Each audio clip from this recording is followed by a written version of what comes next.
Meanwhile, President Biden gave an impassioned commencement speech Saturday at Howard University, and in it, he hit on issues that will no doubt be determining factors for voters as they cast their ballots in 2024. Take a listen. Americans of all backgrounds have an obligation to call out political violence that has been unleashed and emboldened. As was mentioned already, bomb threats to this very university and HBCUs across the country.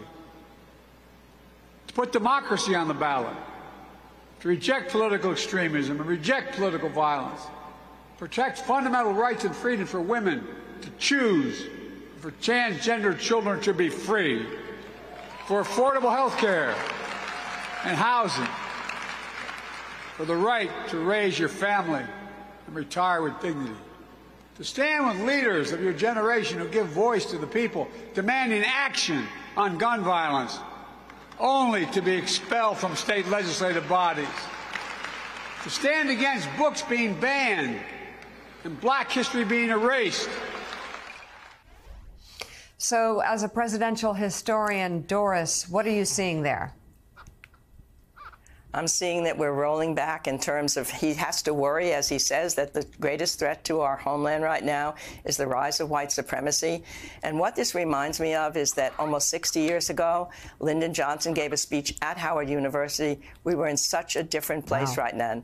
The Civil Rights Act had passed. The Voting Rights Act was about to pass. And what he talked about was he acknowledged that there was racism in the country. He started off with this extraordinary metaphor. And I'm proud to say my husband, Richard Goodwin, my late husband, was part of the people who worked on that speech. He said you can't take a person to the beginning of a starting line of a race, a person who's been hobbled by chains, and expect them to compete and think that you're actually being fair. And what it was calling for was the third stage of the civil rights revolution, economic and social justice. And there was a real chance, he had a dream of the great society, that we might move in that direction. And then, of course, the war cut that short. But now look where we are. Even the acknowledgement of racism, which was front and center, that was really where the concept of affirmative action really began at that Howard University speech so many years ago. The acknowledge of it now would be forbidden in Florida. I mean, that's what's so incredible. In fact, I even wonder whether talking about white supremacy is something that you could argue that's something prohibited because you're not supposed to make one race feel bad about another race. I mean, what's going on with these book bans? I feel like we've gone way backward in time. I mean, you can't even talk about divisive concepts. You can't talk about social justice in some places. There's a chilling factor that's going over these classrooms right now. I heard one teacher in Tennessee say that she was even afraid of talking about Jim Crow. Another teacher afraid of having Martin Luther King's letter from the Birmingham jail read. What is happening to us? Librarians are out there having to take books off the shelves instead of bringing young people in. We have really gone backwards in this country. And to think that this is the heart and the beat of the new DeSantis campaign that's going to be going forward in the country to make America what Florida is, Florida banning these books, making librarians afraid, a chilling effect on teachers. And we were so far ahead 60 years ago. What's happened? How have we gone backward in such a short period of time? I know we've gone forward in so many other ways, but unless you acknowledge where you are in a country, you acknowledge the problems, then you can come out and figure out how to solve them. You know where we are, then you can know where we're going to be. But to erase them and assume that we can't even talk about them, then history has no chance. That's what history is. We decide what we know we are, and we try to feel better from where we are. I think it's great that Biden's going after this. It's an absolutely important fight to fight, and it cannot be pussied around. You know, Jean, listening to Doris, she raised so many important points.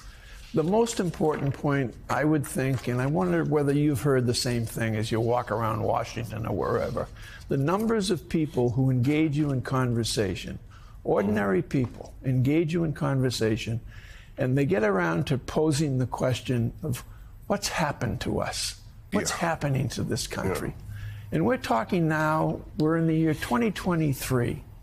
And we're talking now about books being, portions of books being excised in 5th and 6th grades in some public schools because they mention race and critical race, not critical race theory, but they mention elements of history that have happened, but that school systems are reluctant to approach because of some contentiousness or some disagreement over what's woke, what's not woke.